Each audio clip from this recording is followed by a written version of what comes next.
I never meant to ruin her happiness. I swear I didn't. But if you ask anyone now, the ones who saw the fallout, the whispers, the screenshots that spread like blood through water, they'll tell you I was the villain. Her villain. The jealous one who couldn't let her have love. The truth is uglier than that. It's quieter, lonelier. It doesn't fit into screenshots. It began the night she called me crying, mascara bleeding into her smile, saying she'd finally found the one. And I believed her. I always believed her. Until the night I didn't. And maybe that's where everything went wrong. This isn't a story about love. It's about what love turns you into when you're no longer the one it wants. If you've ever been replaced by someone you die for, you already know how it ends. Before we start, if you've ever been the villain in someone else's story, if you've ever loved too deeply, too quietly, too long, then you'll understand me by the end. So stay. Like the video. Subscribe if you dare to see how far friendship can decay before it becomes something else entirely. It's strange how certain memories come back with sound first. Not faces, not words, sound. For me, it was laughter. Her laughter. The kind that cracked through the air like glass under sunlight. That's how I remember the beginning. Not her face, not her name. Just that laugh, wild, unfiltered, like she believed she was immortal. I met her in a classroom that smelled like chalk and rain. I was sitting in the back, pretending not to care that no one sat beside me. She walked in late, hair dripping from the storm outside, grinning like she was in on some secret the rest of us didn't know. She caught my eye and said, "You look bored." Just that, no introduction, no hesitation. It wasn't a question. It was an invitation. She was everything I wasn't. Loud where I was quiet. Fearless where I hesitated.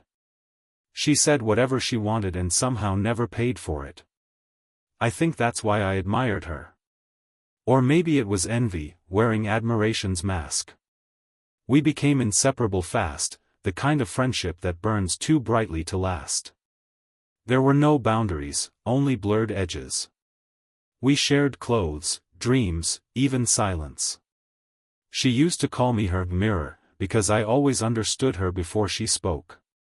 I didn't realize that meant I'd stopped having a reflection of my own. I remember the night we promised forever. We were lying on her bedroom floor, half drunk on cheap wine and teenage invincibility. She turned to me, eyes glassy and sincere, and said, "You're my person. No matter what happens, you're mine." It sounded like love. It felt like love. But it wasn't. Not the kind that saves you. It was the kind that chains you, soft, invisible, and absolute. She had this way of turning everything into a story. Even our pain. If something bad happened, she'd twist it into something beautiful, tragic, cinematic. I didn't mind it at first. It made life feel important, like we were main characters in something bigger than ourselves. But stories need conflict. And she had a way of finding it, even in peace. Especially in peace. I started noticing little things. How she'd tell my stories as if they were hers. How she'd take credit for things I'd said, spinning my words until they fit her version of events. When I'd call her out, she'd laugh and say, "We're the same person anyway. What's mine is yours." It should have been flattering. It felt like erasure. But I never said that. Because if I broke the illusion, maybe I'd lose her. And losing her felt like losing the only proof I existed. Sometimes I wonder if she saw it, the way I bent myself into shapes that made her look bigger, brighter. She must have. People like her always do. They feed on the quiet devotion of those who'd never dare to compete. There was a moment, one that still replays like a stuck record. We were sitting by the river one afternoon, the water thick with summer heat. She looked at me and said, "Promise me you'll never leave me, no matter what I do." And I promised. God help me, I meant it. Back then, I didn't understand that some promises are traps disguised as devotion. Back then, I thought I was lucky to be chosen. Now I know I was being cast. The cracks didn't appear all at once. They came quietly, almost tenderly, the way rot moves through fruit. I didn't notice at first, or maybe I didn't want to. She had that kind of pull, the gravity of someone who convinced you that proximity to her chaos was a privilege. And I was devoted to her chaos. We spent that summer like fugitives from reality. Nights on rooftops, smoking and whispering about futures we'd never reach. She'd talk about wanting to disappear, and I'd say I'd go with her, wherever disappear meant. It was a romantic kind of loyalty, the kind that sounds poetic until you realize you've built your whole life around someone else's instability. People used to call us sisters, but it was never that simple. There was always something else underneath, a hunger, an imbalance, like one of us was feeding the other. When she hurt, I bled. When she laughed, I felt forgiven. I think that's when I started confusing love with worship. She was always chasing something, attention, validation, the next person to adore her. I told myself it didn't bother me, but that was a lie so old it started sounding like truth. She had a way of making people fall for her, like it was a game she was born to win. And every time someone new entered her orbit, I could feel the distance between us stretching, one joke, one secret, one late-night text at a time. I remember one night in particular, the last night before everything changed. We were at a party she'd dragged me to, the kind with too loud music and too perfect strangers. She was in her element, dancing in the center of the room, eyes closed, hair sticking to her skin like light caught in motion. I stood by the wall, drink in hand, invisible. She looked over at me once, just once, and smiled, a small, knowing smile that said, "I know you're watching." And I was. God, I always was. When she came back to me that night, she smelled like someone else's cologne. Her lipstick was smudged, and she laughed when I pointed it out. "Don't look at me like that," she said, still breathless. "It's just fun." But it wasn't just fun. Not for me. Not for us. That was the night I realized something ugly, that she needed me loyal, but she also needed me lesser. She needed someone to come home to after she'd conquered the room. Someone to remind her she was adored even when the crowd went silent. I was her audience. Her safety net. Her proof that she was still loved, no matter who else she hurt. And maybe that's why I stayed. Because being needed, even by someone toxic, still felt better than being forgotten. I can still see her that night under the streetlight when we walked home, her shadow long and golden, mine swallowed by hers. She talked about the boy who'd kissed her, some name I can't remember now, and how alive she'd felt, like she was finally the person she was meant to be. I laughed along. I said I was happy for her. But the truth was, something inside me cracked. It was small, barely noticeable. But I felt it. That was the first fracture, the beginning of the end disguised as another story we'd laugh about later. The night air smelled like summer rain and cheap perfume. She walked ahead, and I followed. Always followed. He wasn't remarkable at first. Just another name in her growing constellation of admirers, quiet, polite, the kind of boy who never spoke too loudly but always looked like he was hiding something. I remember the first time she brought him around. We were at the cafe we'd claimed as ours, the one with chipped teacups and mismatched chairs. She waved him over like she'd just found treasure. "This is him," she said, her eyes glinting. "Be nice." I was. I always was. He smiled at me in that practiced, cautious way people do when they're not sure if they're being tested. "She talks about you all the time," he said. I wanted to believe that was a compliment, but the way he said it, the small pause, the half-smile, made it sound like a warning. They fit together too easily. I could see it in how she leaned toward him, how his hand found hers without effort. And for the first time, I wasn't the one standing next to her, I was the one across the table. Watching. Measuring the distance between what used to be us and what was rapidly becoming them. I told myself I was happy for her. She deserved someone who made her laugh that way, the kind of laugh that reached her eyes. But each time she looked at him like that, something in me recoiled, like I'd touched something too hot. He wasn't cruel. That's what made it worse. If he'd been cruel, I could have hated him. But he was kind, soft-spoken, and infuriatingly decent. He asked me questions, remembered my answers. He listened, really listened, the way she used to. And I think that's when I started to hate him a little. Not because he was bad, but because he'd taken something I thought was mine. After that day, she started to change. Subtly at first. Our conversations became shorter, our laughter a little thinner. She stopped finishing my sentences. When we hung out, she'd check her phone constantly, smiling at messages she didn't let me see. And when I finally asked, "Is it him?" she just laughed and said, "You're jealous." It was a joke. It always started as a joke. But jokes have a way of becoming prophecies when repeated enough times. One night, she cancelled on me last minute. Sorry, he surprised me with dinner, and I sat on my bed staring at my phone long after her text had gone cold. The silence in the room was heavy, almost alive. I tried to read, to scroll, to distract myself, but it all felt pointless. Because for the first time, I realized that her world didn't need me in it anymore. The next time I saw them together, it was worse. We were at a friend's birthday party, and I watched her rest her head on his shoulder, her fingers tracing invisible circles on his arm. She looked up at him the way she used to look at me, like he was the only person who existed. And I knew then that I'd already lost. But I smiled anyway. I played the part. I laughed when she teased me for being the third wheel.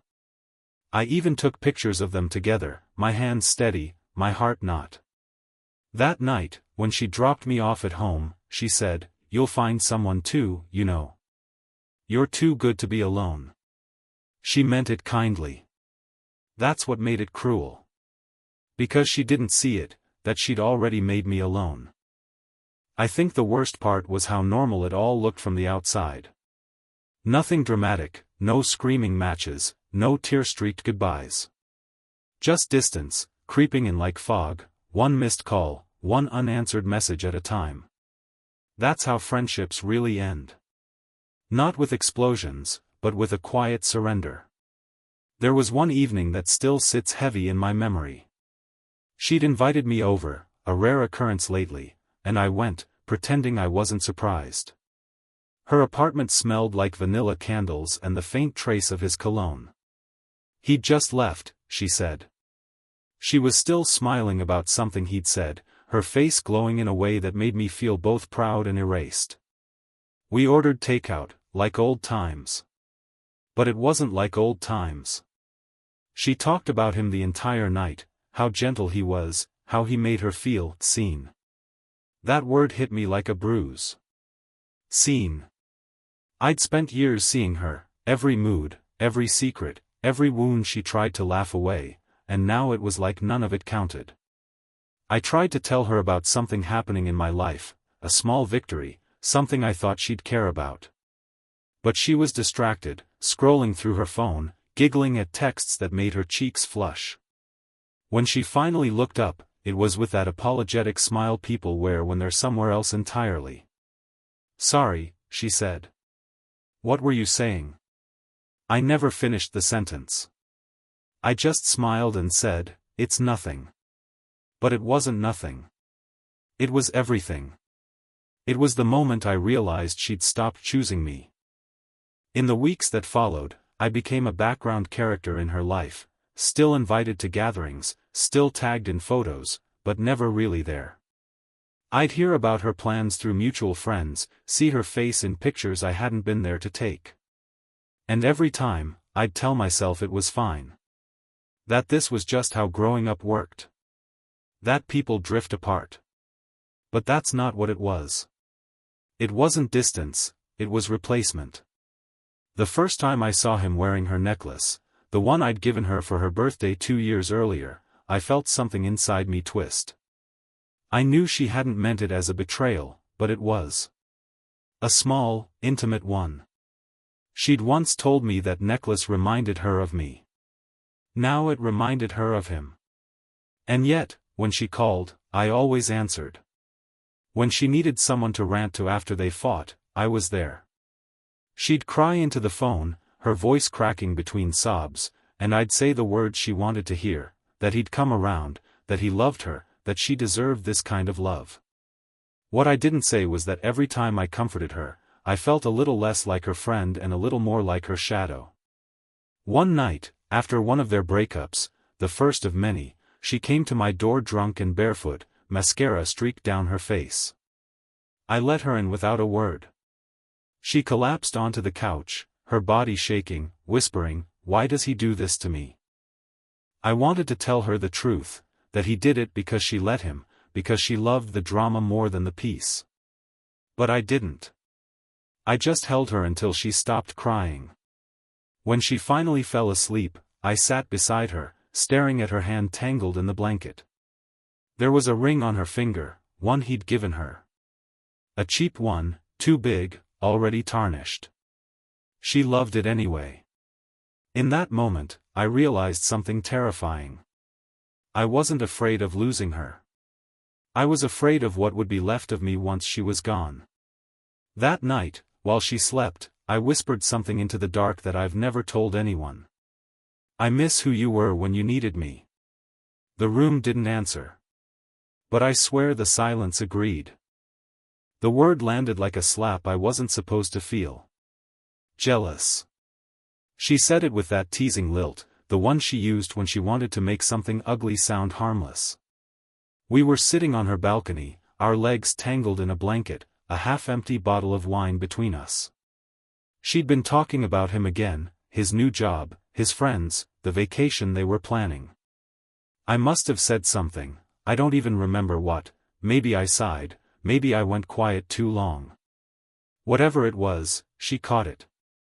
"Don't be jealous," she said, laughing into her glass. It was meant as a joke. But jokes are often the easiest way to say what you really mean. I remember staring at her, the way the string lights softened her features, made her look almost unreal. I wanted to tell her I wasn't jealous, not of him, at least. I was jealous of the version of herself she became around him. Lighter. Simpler. The kind of girl people fell in love with easily. She'd never been that way with me. With me, she was messy, sharp, demanding. She bled in front of me and expected me to clean it up. He only ever saw her smile. Still, I laughed along. I always laughed along. But something shifted that night. She started saying it more often, jealous, whenever I disagreed, whenever I looked too closely at her choices. "Don't be jealous," she'd say with a grin that didn't reach her eyes.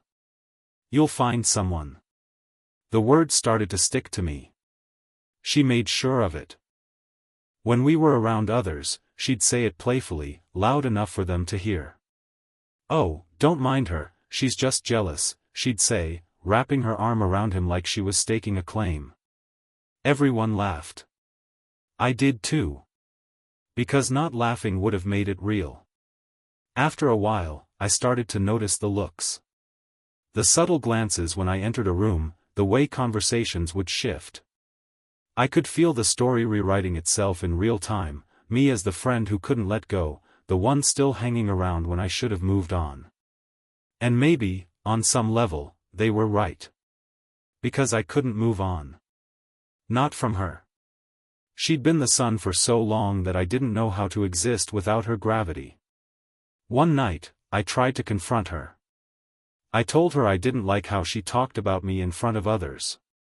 That it felt like she was turning me into a joke. She rolled her eyes, exhaled sharply, and said, "You're overreacting. You've been weird ever since he came into the picture. Weird. Jealous. Bitter. The labels kept stacking like bricks in a wall between us. I remember she looked at me then, really looked. Her eyes softened, like she was almost sorry. Then she said the cruelest thing she ever said to me. "I love you, but you make it really hard to be your friend sometimes." It was a dagger wrapped in affection. I wanted to scream. To tell her how much I'd given up to be there for her. How many nights I'd stayed awake talking her through her breakdowns, her heartbreaks, her endless cycles of self-destruction. How much of myself I'd lost trying to keep her whole. But I didn't say any of it. Because she'd already decided who I was in her story. And villains don't get to defend themselves. That night, I went home and deleted our pictures from my phone. Every rooftop, every inside joke, every blurry memory. I thought maybe it would make me feel lighter. It didn't. It just made the silence louder. I lay in bed staring at the ceiling, wondering when exactly love had turned into resentment, and if it had been me who changed, or her. The next morning, she texted me like nothing had happened. "Movie night tonight? He's coming too." Of course he was. And of course, I said yes. Because I wasn't ready to lose her yet. Not entirely. Not when she still called me friend. Even if she said it like a mercy. Movie night was supposed to be harmless. Just 3 friends, popcorn, and the illusion that nothing had changed. But illusions only hold if everyone keeps pretending, and I was getting worse at pretending. She greeted me at the door, her perfume thick in the air, her smile brighter than usual, performative, practiced. He was already there, sprawled across the couch like he belonged, which, I suppose, he did now. She had made space for him. Not for me. For him. The movie played, but I couldn't tell you what it was. I spent the whole time studying them, the way her body leaned toward him, how his thumb traced lazy circles on her knee, the secret language of touch they'd already learned. I tried to laugh when they laughed, to add my voice to their shared rhythm, but it felt offbeat, desperate. Halfway through, she turned to me and said, "You're awfully quiet tonight." I shrugged. Just tired. Her eyes narrowed slightly, that look she got when she thought she'd found the real story. "You sure you're not jealous?" she teased. He laughed, soft but complicit. That was the first time he laughed at me, not with me. I smiled, that polite, frozen smile people wear when they've been cornered. It was such a small moment. So small I doubt they even remember it. But for me, it was the moment something snapped. Not loudly, not violently. Quietly. Like a string finally giving up under too much weight. I stayed the rest of the night. I laughed when expected, poured more wine, even hugged them both goodbye. But as I walked home, I realized I couldn't tell if the ache in my chest was anger or grief. Maybe both. In the days that followed, she kept using that word, jealous, with an ease that made it seem harmless. But it grew. It spread. Soon it wasn't just a word. It was my identity in her story. To her friends, I became the jealous one. To him, I became the friend who didn't like him.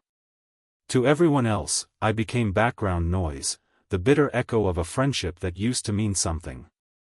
I should have walked away. I know that now. But when you've built your world around someone, walking away feels like suicide. I told myself things would go back to normal, that this was just a phase, that she'd realize how much I loved her. But love doesn't fix imbalance. It only hides it, until it starts to rot. One evening, she called me crying again. They'd had another fight. I almost didn't answer. But I did. Because that's what I'd always done. She came over, mascara bleeding into her skin, her hands trembling. She collapsed into my arms and whispered, "He said I'm selfish. He doesn't understand me." I wanted to tell her he was right.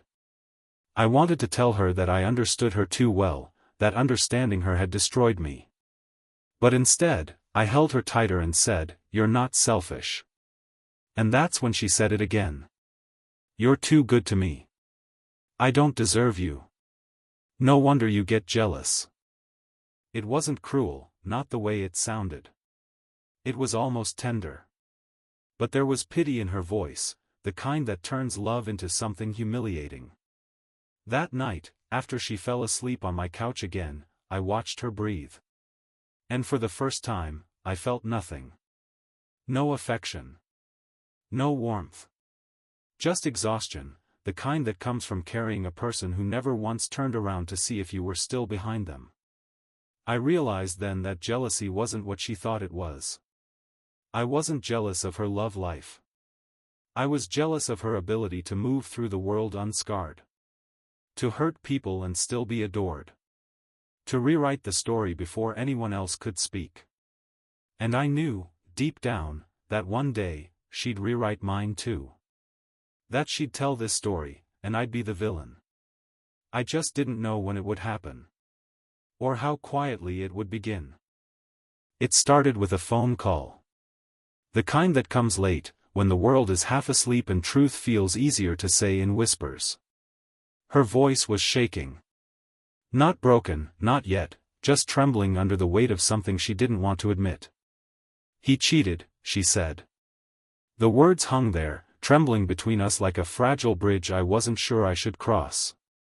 For a second, I didn't know what to say.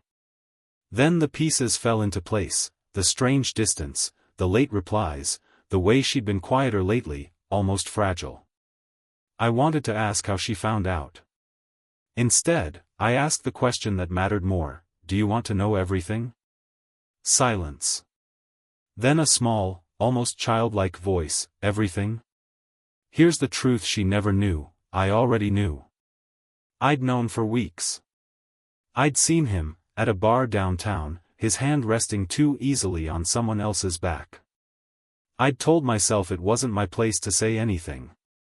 That maybe it was innocent. That maybe I was seeing what I wanted to see, proof that I wasn't the jealous one, that I'd been right all along. But deep down, I knew. And I said nothing. Because part of me wanted her to feel the kind of pain I'd been drowning in. Not out of cruelty, but out of symmetry. I wanted her to finally know what it was like to lose something you thought you owned. She came over that night, trembling, mascara running again, like déjà vu I never asked for. I held her, the way I always did. She kept asking, why would he do this to me, and I kept giving her the same useless answers: "He's an idiot, you deserve better, you'll be okay." But she wasn't okay. And I wasn't either. Because every time she cried, I could feel my own guilt sharpening its teeth. I could have told her then. I could have said, I knew. I could have confessed that I'd seen him, that I'd lied by omission. That I'd let her live inside her perfect story a little longer because I wanted to see what would happen when it broke. But I didn't. Because she needed comfort, not truth. And maybe, selfishly, I wanted to keep her that way. Small, broken, reaching for me again. For a week after that night, she stayed close, the way she used to. She texted constantly, wanted to see me every day, clung to me like I was her anchor. It felt good, in that sick, hollow way that guilt sometimes does. I told myself I was helping her heal. But really, I was basking in being needed again. Then, one evening, she said, "I want to talk to him. I want to know who she was." I froze. Because I knew who she was. I'd seen the other girl too, delicate, smiling, unaware she was about to be pulled into someone else's tragedy. And still, I said, "Don't. It'll only hurt you more." She nodded, trusting me completely. That was the lie that saved her, or at least that's what I told myself. The truth would have shattered her. It would have shown her that I wasn't her mirror anymore. That I'd stopped protecting her the way I once did. But the truth doesn't stay buried forever. A week later, she found out anyway. She came to my door again, but this time she wasn't crying. Her eyes were cold, her voice steady in a way that scared me. "You knew," she said. I tried to speak, but the words dissolved before they reached air. She laughed, not bitterly, not angrily. Just softly, like she'd expected this all along. "I trusted you," she said. "You wanted me to hurt, didn't you?" I wanted to tell her no, that it wasn't like that. That I'd been torn between mercy and honesty and chosen wrong. But she wasn't listening anymore. She'd already decided. And in her story, the girl who kept quiet wasn't the loyal one. She was the villain. The thing about lies is that they don't explode. They erode. Quietly, invisibly, until one day you're standing in the ruins wondering how something so small managed to destroy so much. She didn't yell that night. I almost wish she had. I could have handled the shouting, the tears, the accusation. But her silence was worse, that slow, deliberate kind that feels colder than hate. She looked at me like I was a stranger who'd broken into her house and pretended to belong there. "How long?" she asked. 3 weeks, I whispered. She laughed, just once, a sound without joy. 3 weeks.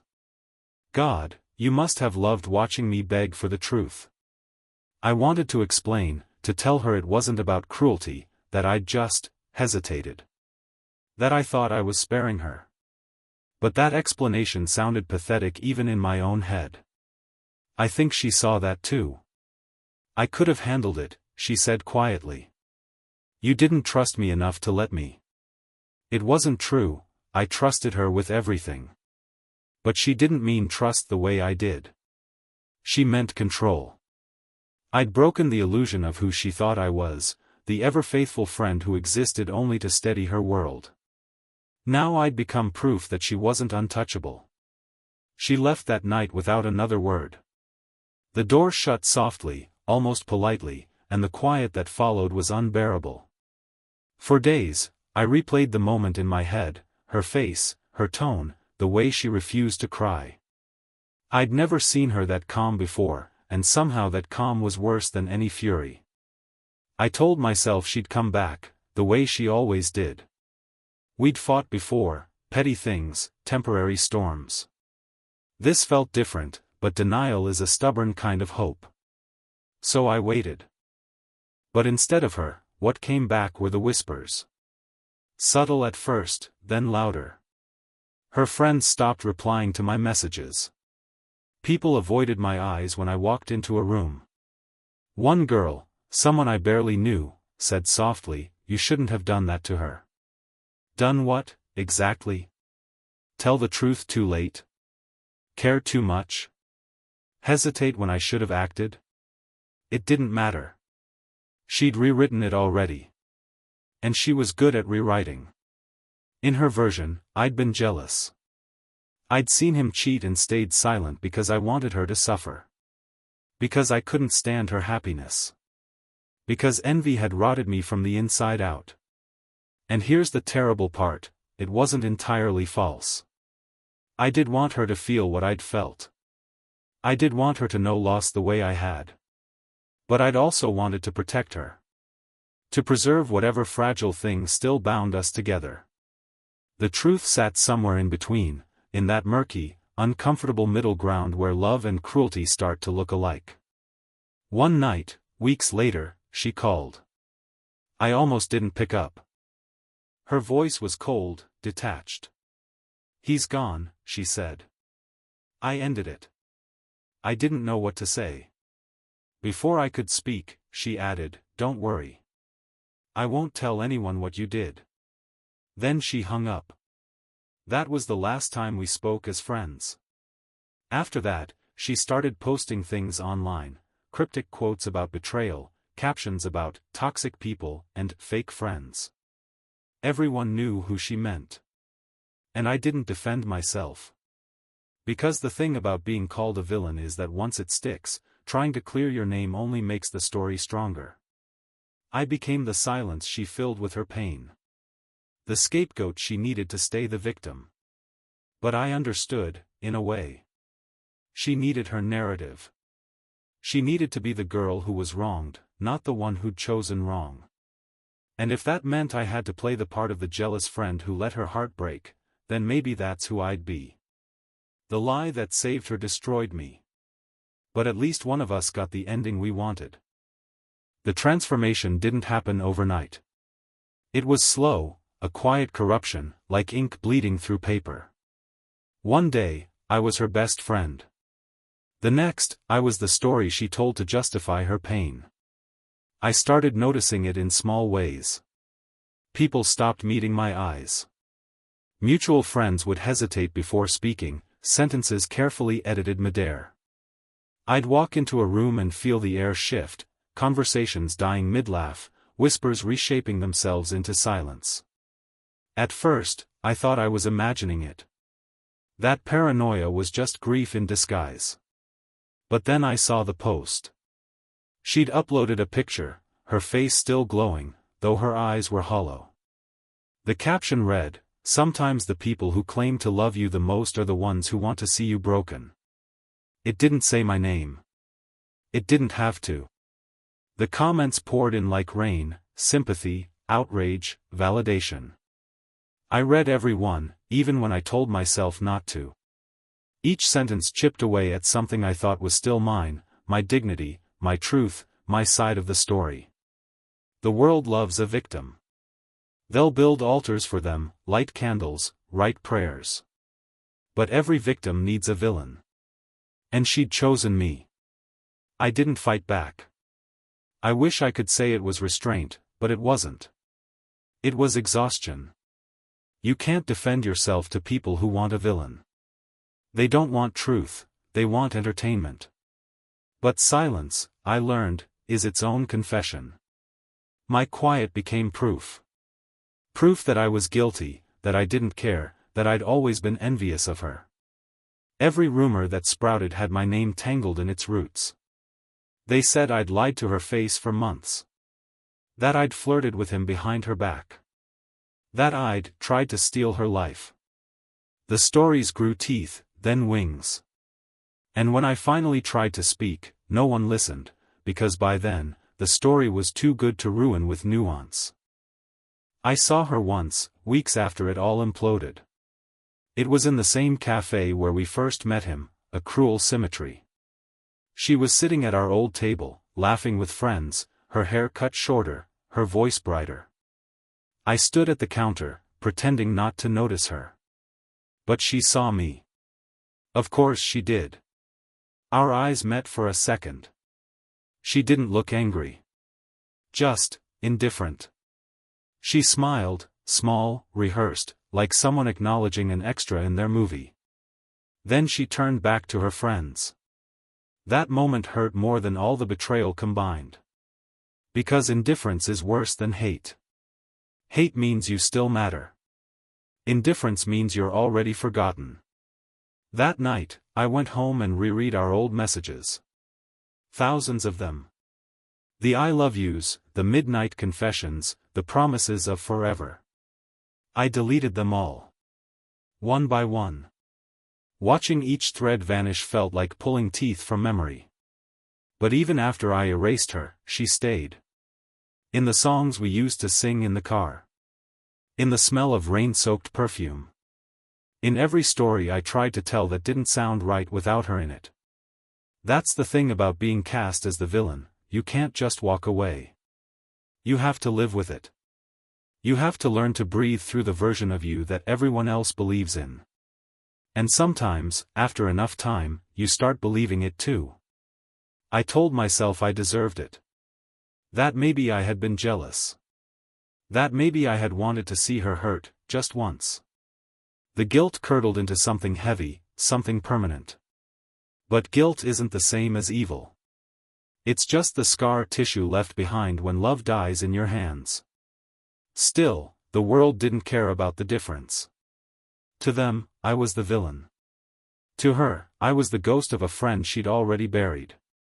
And to myself, I was something in between, both the sinner and the witness. There's a strange thing that happens when you become the villain in someone else's story. People start remembering things that never happened.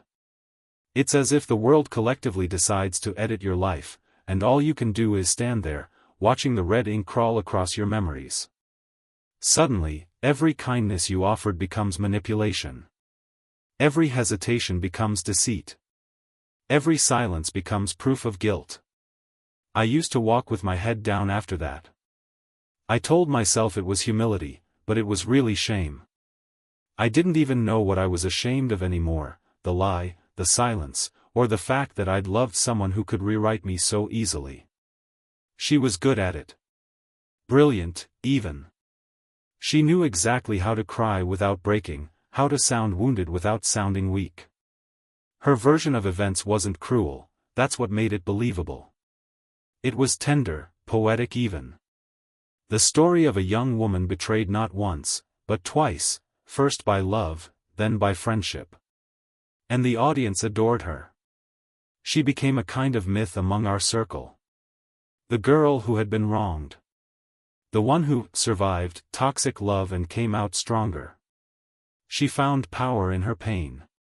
She posted quotes about healing, about boundaries, about letting go of people who drain your energy. Every post was a sermon. Every like was applause. Meanwhile, I was learning how to disappear gracefully. I started avoiding the places we used to go. The cafe, the park, even the grocery store near her apartment.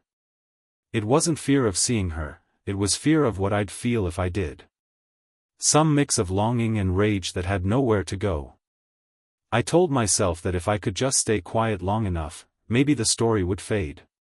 Maybe she'd outgrow it. But stories like that don't die. They evolve. Months passed before I heard from her again. The message came at 2 a.m., the hour when old ghosts get nostalgic. It was short. Do you hate me? I stared at the words for a long time. I could almost hear her voice, soft and trembling, the same one that used to ask if I'd still be there when everyone else left. I typed out a dozen replies, long, emotional, raw. Then I deleted them all. Finally, I just wrote, no. I never did. She never replied. And I never expected her to. That was the last time we spoke. But silence doesn't mean peace. It's just the absence of war. Inside, I was still fighting the version of me she'd built. I wanted to reclaim myself, to prove I wasn't who she said I was. But to who? No one was listening. The story was already written, bound, and published in whispers. So I did the only thing left to do, I leaned into it. If I was going to be the villain, I might as well learn how to wear it. I stopped apologizing. I stopped defending myself. I let them think what they wanted. There's a kind of power in that, a dangerous, bitter freedom. The moment you stop trying to be understood, the world loses its grip on you. But power built on bitterness is still poison. And as I stood there, watching her rebuild her life piece by piece, I realized something cruel and beautiful all at once. She needed me to be the villain so she could be redeemed. Her story required my downfall. And maybe that's what friendship is, sometimes, a quiet agreement that one of you will burn so the other can be reborn. Time, I've learned, doesn't heal. It only buries. The deeper the wound, the quieter it gets, until one day, you realize you can't hear the pain anymore, but you can still feel the scar when you breathe. Months turned into seasons. Her name stopped echoing through my phone, her face stopped haunting my notifications, and for a while, I thought that meant I was free. But forgetting someone isn't about time, it's about silence. And silence, I discovered, has a sound. It's the sound of sitting in a crowded room and realizing no one knows who you used to be. The sound of your phone lighting up with messages from people who don't really care, not like she did. It's the quiet, invisible ache of being unseen in a life that used to be shared. I started hearing about her again, but only through others. She'd moved on, apparently. A new city, a new job, a new set of friends who didn't know my name, or if they did, only as a cautionary tale. Don't trust people too easily, she'd say, smiling sadly, and they'd nod, unaware they were hearing a fiction rehearsed so perfectly it felt like truth. And yet, a part of me was proud of her. Isn't that strange? Even after everything, I couldn't hate her completely. Because she was living. Breathing.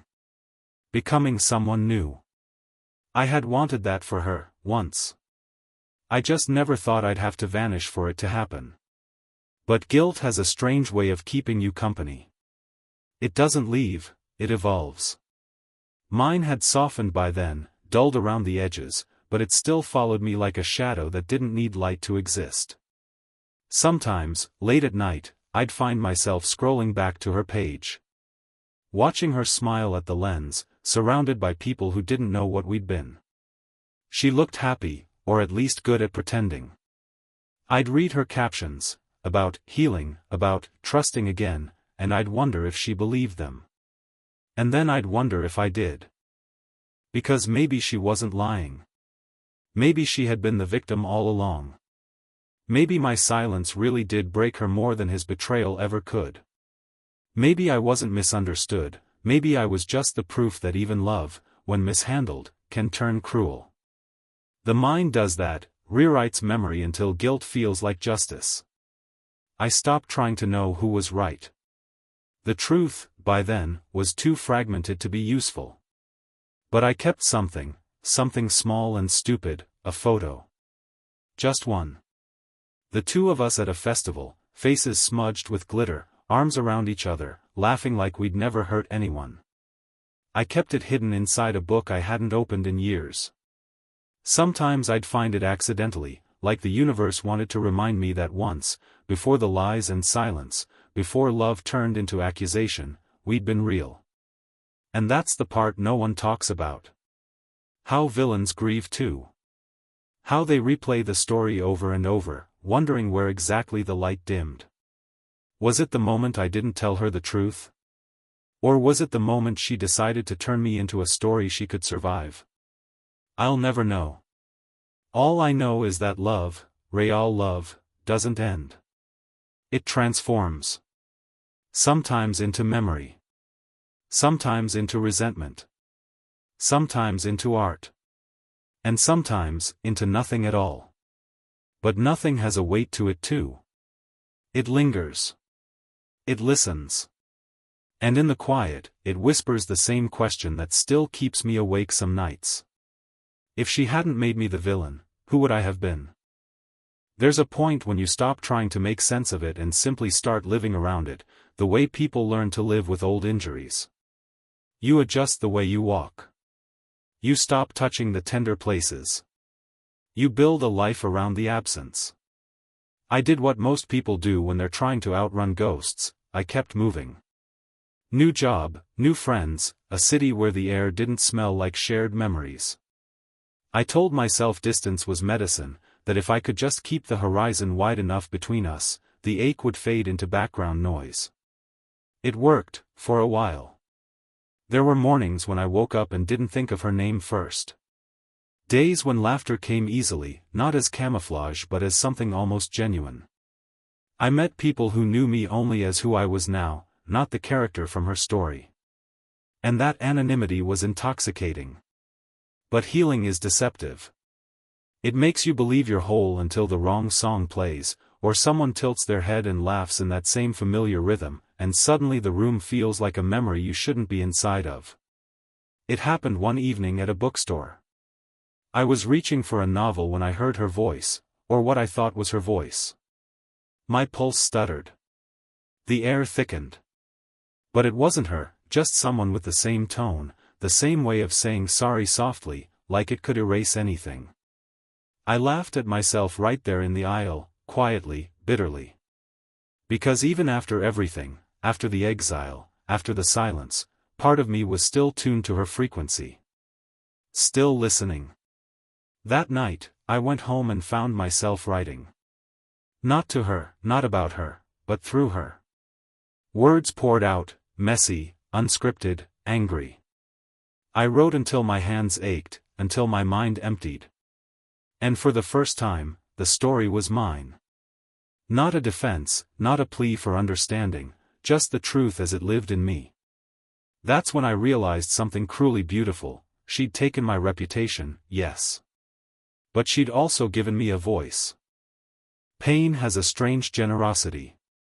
It strips you of everything false, pride, illusion, belonging, and what's left is something raw, honest, unrecognizable.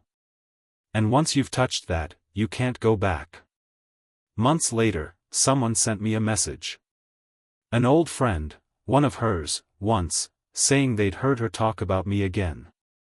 But this time, her tone had softened. She'd said she understood now. That people make mistakes. That forgiveness isn't always about reconciliation, sometimes it's just about releasing the grip a memory has on you. I read that message 3 times, not knowing what to feel. Relief? Anger? Indifference? None of it fit. Because forgiveness, I realized, doesn't undo the story. It just ends it quietly, like turning the last page of a book you didn't know you were still reading. That night, I didn't cry. I didn't write back.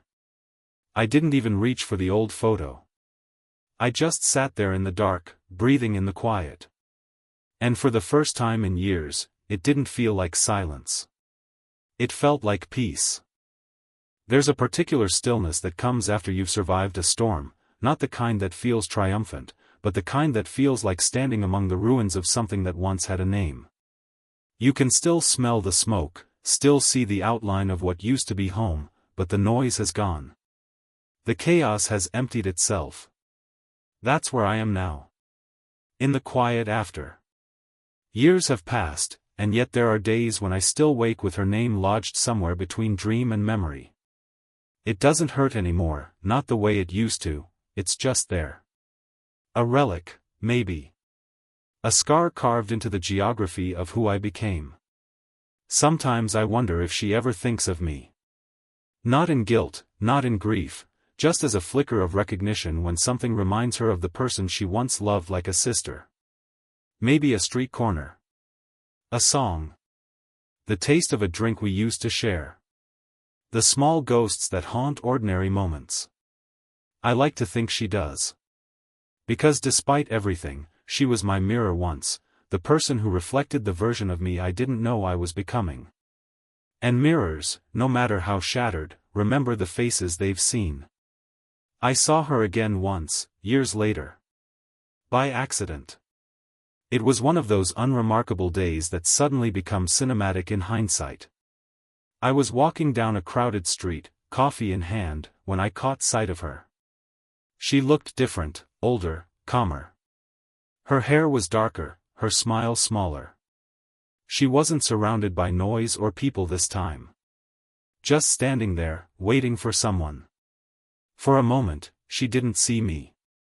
I could have walked away. I almost did. But then she turned, and our eyes met. Time did something strange then, it folded.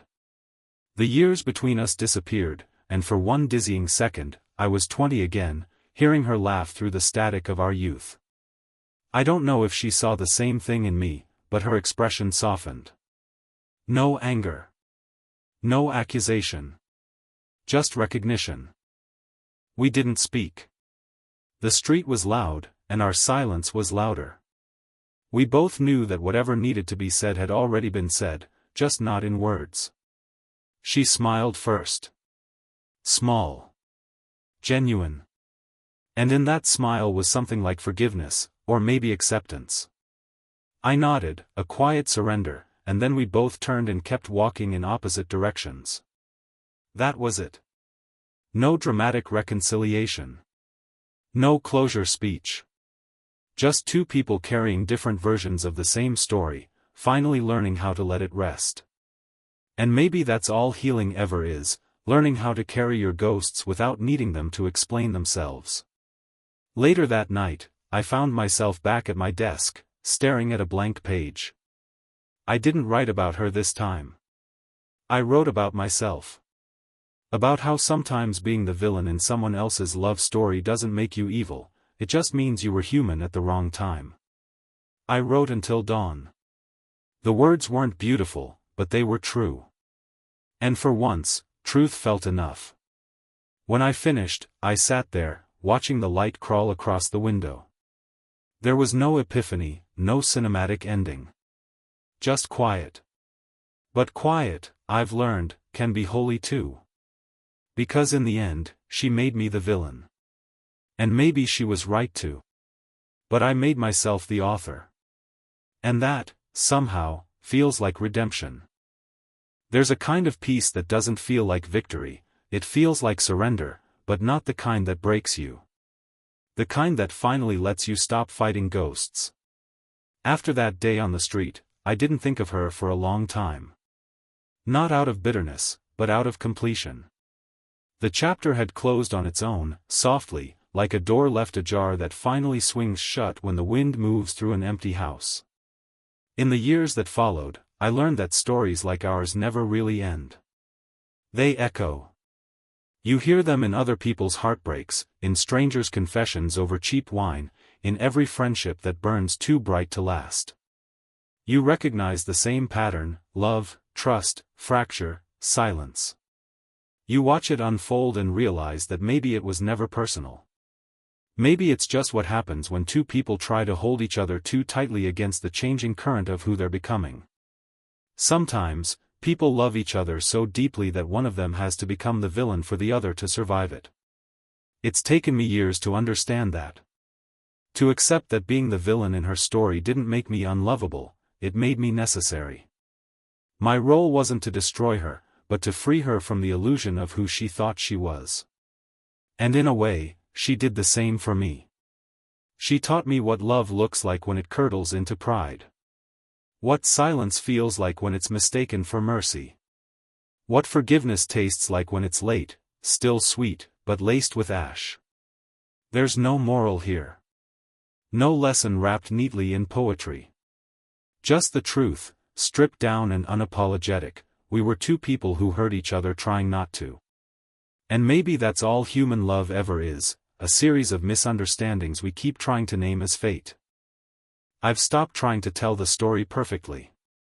Some days, I think I was the villain she said I was. Other days, I think I was just the only one brave enough to stay when things started breaking. The truth probably lives somewhere between those two versions, suspended in the space where memory and guilt overlap. But when I think of her now, of us, it's not anger I feel. It's gratitude. Because she gave me something I never had before her, the ability to face myself without flinching. The last line I ever wrote about her, the one I'll never publish, the one I keep for myself, is simple. There are people who enter your life to love you. And there are people who enter to teach you what love costs. She was both. And maybe I was too. So when people ask why I don't talk about her anymore, I just smile. Not out of secrecy, but reverence. Because some stories aren't meant to be told, they're meant to be lived, survived, and then released quietly into the dark, where they belong. The funny thing is, I don't dream of her anymore. But sometimes, when I wake before dawn and the city is still asleep, I feel that old echo, not pain, not nostalgia, just recognition. A whisper that says, we were real once. And in that moment, I don't feel like a villain. I just feel human. If you've ever been rewritten in someone else's story, if you've ever been called the villain just for choosing silence, know this, you're not alone. Every love leaves ghosts behind, but not all of them are meant to haunt you. Some are there to remind you that you survived. If this story stayed with you, leave a like, share it, and subscribe. Not for me, but for the parts of you that still believe in forgiveness, even after the ending.